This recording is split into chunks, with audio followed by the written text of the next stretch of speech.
Bill Cosby has been released from jail. Let's talk about it.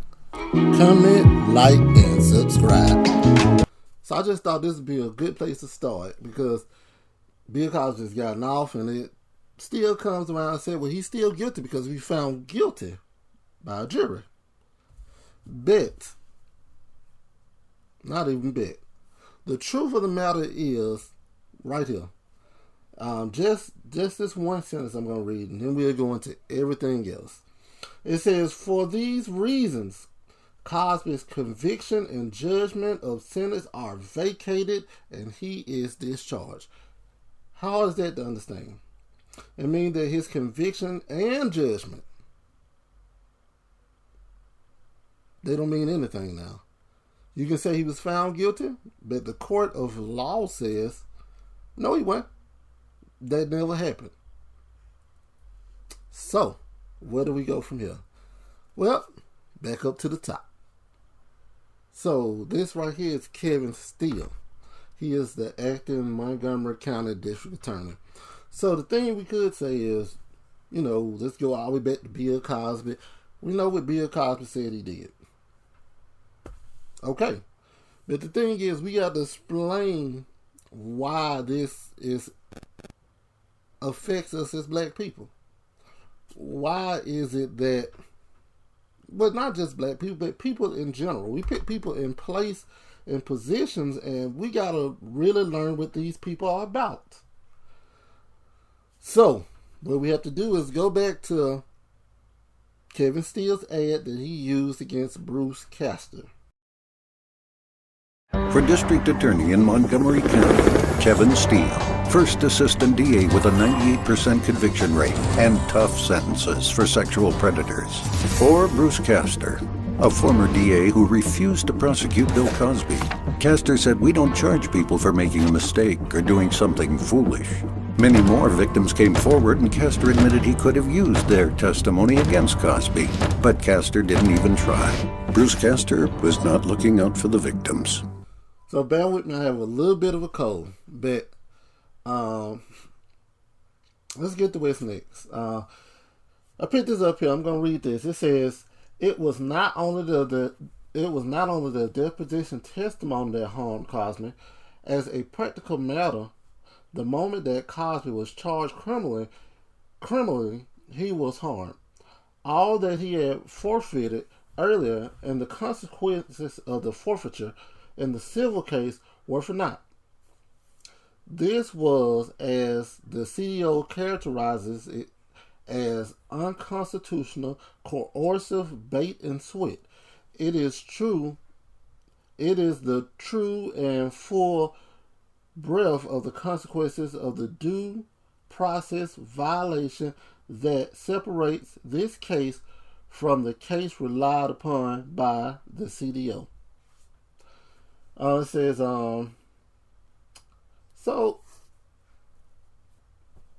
okay. Go back to what happened with Bruce Castor. Bruce Castor initially said we didn't have enough to charge at the time. He said that her testimony changed. Andrea Constand's testimony was changing. Now, if you ever go back and read what she said, a year or so later, she said that she had Cosby had did this to her. Now, he didn't give her Percocets, he gave her Benadryl. Said, well, not Percocets, but Quaaludes. He gave her Benadryl. At the time, Quaaludes weren't available to get. And then she also said afterwards that, I know this happened, but, I got my parents' tickets to see Bill Cosby a few months later, and then, then I decided that I needed to go to the court. Hey, before we even get to that, I probably should point this lady out too. I just really wanted to throw this in. This is Marguerite Jackson. She worked at Temple for 31 years. She has a master's in clinical psychology. And she worked with the basketball team at the time, her and Andrew Constead. And this is just one of the answers that she gave when they asked about, what happened with Andrew Constead. She said, "Oh, it happened." But this is, then she turned around and said it didn't happen. So her actual answer was that she answered the question. Let me get the question and answer.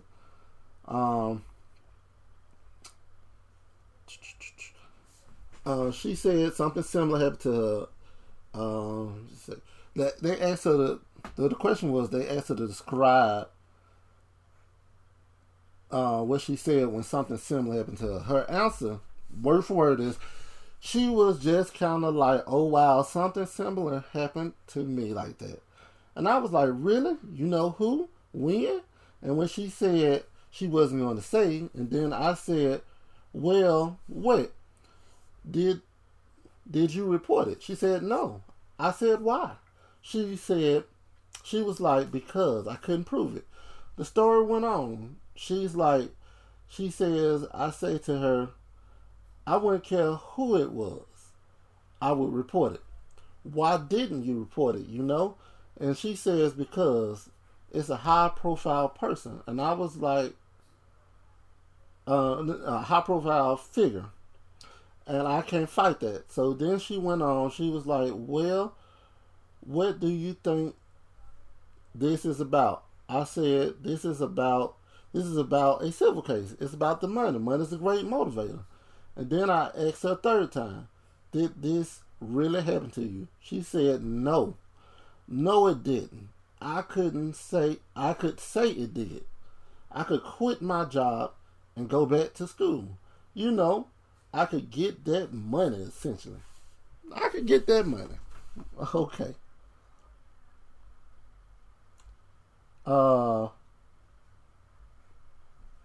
So you can see just from that little testimony that if he had brought that charge against 2005 against Bill Cosby with no real evidence other than what she said, what Bill Cosby said, and then you bring in this lady who gonna say, "No, she said it's about the money, that it didn't happen," and all this stuff. What kind of case do you have?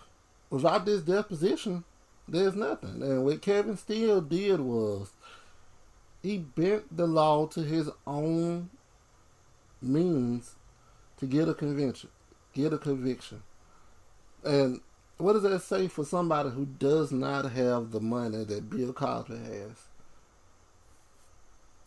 Without that money that he had, then he would be sitting in jail. This case wasn't made to the Supreme Court. And even with that money, they still did what they wanted to do. But next I'm going to play a clip I saw of Mark Lamont Hill and Judge Joe Brown discussing this, and we'll go more into it after this. And that one justice, they are too.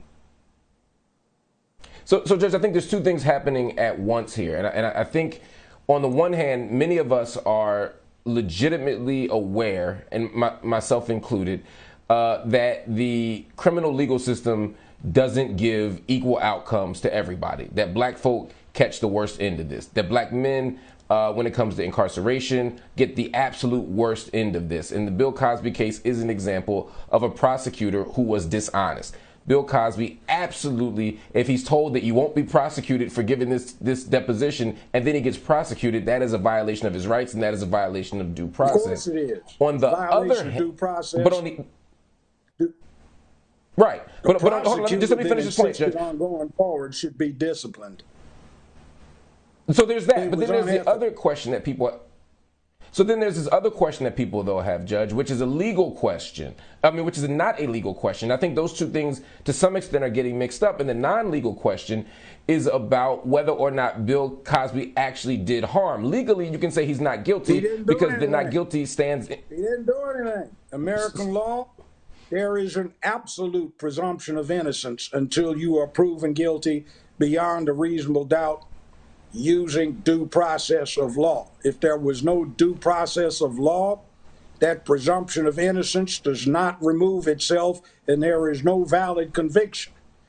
If there is no valid conviction, that presumption of innocence stands as a rock for the Yes. defendant. It is to keep the government from So acting in a dishonest fashion and using its powers for persecution. So yeah. Dr. So I think Cosby we're on the was same not page with found that. guilty through due process. He hasn't done anything. So under American law, the accusations are just that. They carry no weight other than accusations, and they must be proven using due process beyond a reasonable doubt. If they have not been, then they are essentially worthless, just so much talk. That's the So I law. think we're on the same page. So I think we're on the same page with regard to the law. I think part of the challenge, and I sent out a tweet last night that you responded to. I'm going to pull it up. It says, I said, Bill Cosby is not innocent. He has not been exonerated. His release means that Cosby, a sexual predator, was incarcerated within a criminal legal system that has as little regard for its own rules and procedures as does Cosby for his victims. And you He responded, doesn't have you to be said, exonerated. He hasn't had any. Law is a baseless accusation. It has no right, weight. no, so under the law, I think we're on the same It's a- page again. But American law, part of the I problem, learned this in the 4th and 5th grade, not law school. American law means when somebody makes an accusation, that's all it is. It has no weight. If there's probable cause, you have somebody answer the complaint. But if you cannot find someone guilty beyond a reasonable doubt, they have done nothing. They walk out of no, there with their again, presumption of innocence intact. How clear can that be? There is no, nothing I to think that, answer. I think that, He had a right to I think remain that part silent is clear. No, under the I think Fifth that part's clear, Amendment. Judge. And if he Let me remained just silent, let me move the government conversation had the forward, though. burden of proving his guilt. It did not. So he Right. stands So acquitted. I guess what right. So what I want to do is just move the conversation up a little bit. I think you and I agree that legally he's not guilty. That legally he doesn't have any burden of proof. The state does, and it hasn't met that. Legally, his rights were violated. We're on the same page about that. I'm saying the legal question to me is rock solid. But I think what was happening yesterday was people were conflating those two things. They were acting as if because the state didn't meet its burden and because he was released based on the fact that he didn't get due process, his due process rights were violated, that was somehow proof of the belief that many people had that Cosby was actually not just legally not guilty, but actually didn't do anything at the moral and ethical level. And hold on one second. I just want to place. Okay, go ahead. Oh, no, hold on. Let me place the question to you. So I guess what I'm saying is, can we hold space for two ideas at the same time? Can someone, under the eyes of the law, be completely not guilty, and at the same time, can we have a public conversation? Because I know you talk about culture, you talk about our community, you talk about values. Can we also talk about the fact that someone can be doing great harm and even be a predator at the same time that legally they're all the things you just said? No, because the law presumes them innocent until you prove them guilty. It is a specious thing. That's part of this new paradigm where everybody gets a trophy, a participation ribbon. Nobody's feelings get hurt. Freedom of speech gets restricted if somebody feels uncomfortable or undelighted by what is being said. That's not our reality. So let me ask you a question. When George Zimmerman killed Trayvon Martin and the jury found him not guilty, do you feel that the black community should not have continued to express outrage and call George Zimmerman a killer because under the law he was innocent? They should express outrage with themselves for lacking such political influence in the selection of the district attorney or in the even weight assigned to them. See, the rules are the same. But from my perspective, I think of all the black folk that have called me over the last 35 of jury service, all of the black folk that voted a handout where you've got a racist idiot on that handout for judge and they don't even pay attention to who's on the ballot. I think of all of the black folk who don't go out and vote for sheriff or effectively for mayor or for the district attorney and complain about it. See, when you have an opportunity to do something about it, do it. So I just had to throw that in because I watched this and I watched Mark Hill try to, get Joe Brown to say, well, the way I feel, or the way. The thing is, this case put into perspective how it is to be black in America. The laws work differently for us. Okay? The laws work differently. If a prosecutor decides that, if one prosecutor make a deal and then another one says, I don't care about your deal you made. You going to jail even though you testimony, even though you gave away your Fifth Amendment rights. I don't care. Hell, if you don't do something and they decide, well, I don't care if you didn't do it, you going to jail for it, then that's what it is. It's just like the police. We had Breonna Taylor. They just started shooting in her apartment. They didn't regard her life. They decided that that's what they were going to do. But the thing is, and he tried to think about George Gentleman, and to what Judge Joe Brown was saying was, it's not just, we should be outraged, but that's the thing about voting. When we vote people in that interests do not align with our community, this is what we get. Kevin Steele ran on a platform of, hey, I'm going to put Bill Cosby in jail. I don't care what I got to do. I don't care what law I got to go around. But the person people still mad at is Bill Cosby. If he did something and they had evidence and it can be proven, get him. But if not, this prosecutor, people should be more outraged that we have a prosecutor that feels that he is so much above the law that he went all the way around it to get Bill Cosby in jail. Just think about the little person. They don't have that money. I don't have that money. If somebody accuses me of something and they decide to go after me and I can't defend myself as adequately as Bill Cosby, then hey, I'm shit up the creek. I'm going to be in jail. I'm going to have to be sitting in jail just like some of these other people in the law library trying to learn the law myself, hoping that the Innocent Project could come and save me. Not afforded the luxury of having millions and millions of dollars. And I'm pretty sure a lot of you don't. It wasn't a technicality that got Bill Cosby off.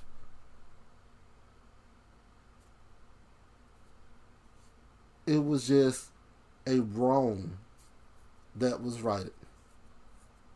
Now, before I go, let's finish this out. 2005 or 4, she reported that something happened to her. I guess 2005. Bruce Castor investigated, said I can't prove anything. Hey, but we're going to find a way to get you some kind of justice. And the way you get some kind of justice is you testify. Well, we get Bill Cosby to testify. Says, this comes from the Supreme Court. No court could force Cosby to testify in a deposition or at a trial so long as the potential for criminal charges remain, which goes to the point of saying there was a deal. He made a press release where he said, I wasn't going to charge Bill Cosby. But let's get back to this. Here, however, when called for a deposition, Cosby no longer faced criminal charges. When compelled to testify, Cosby no longer had the right to remain silent. Cosby was forced to sit for 4 depositions. 1, 2, 3, 4. Okay? That he did not and could not choose to remain silent is apparent from the record. When Cosby attempted to decline to answer certain questions about Constand attorney obtained a ruling from the civil trial judge forcing Cosby to answer.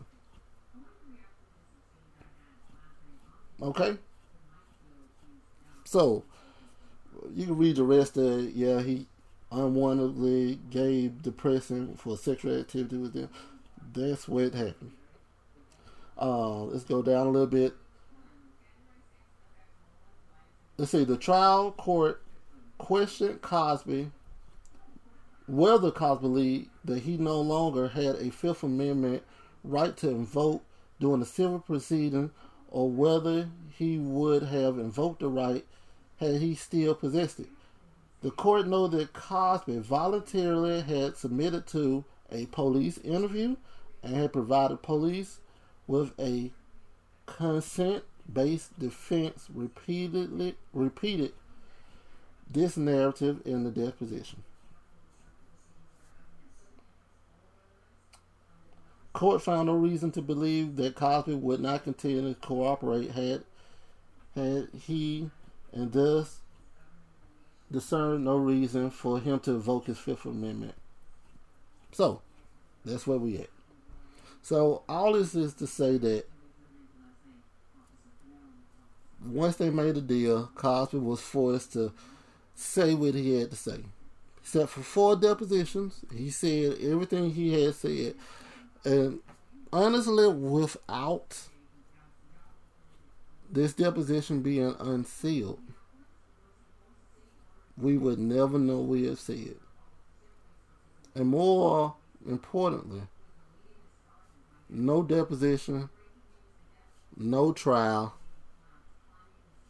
nothing. Or better yet, no deposition, no conviction. No reason for the conviction to be even thrown out. It's about time that we get on the people who we elect to do right. And if we're more afraid of Bill Cosby than knowing that the court would go so far to lie, to put us in jail, then there's something wrong. We really should be more, if Bill Cosby did what he said he did, he'll get his. And more importantly, the people that we put in position to go after these people should be people that we trust. How are we gonna trust a legal system that would go so far to put somebody in jail, to go so far as to bend the law to their own will to put somebody in jail? But we mad at Bill Cosby. But we not mad that because of this man's actions, Bill Cosby is off.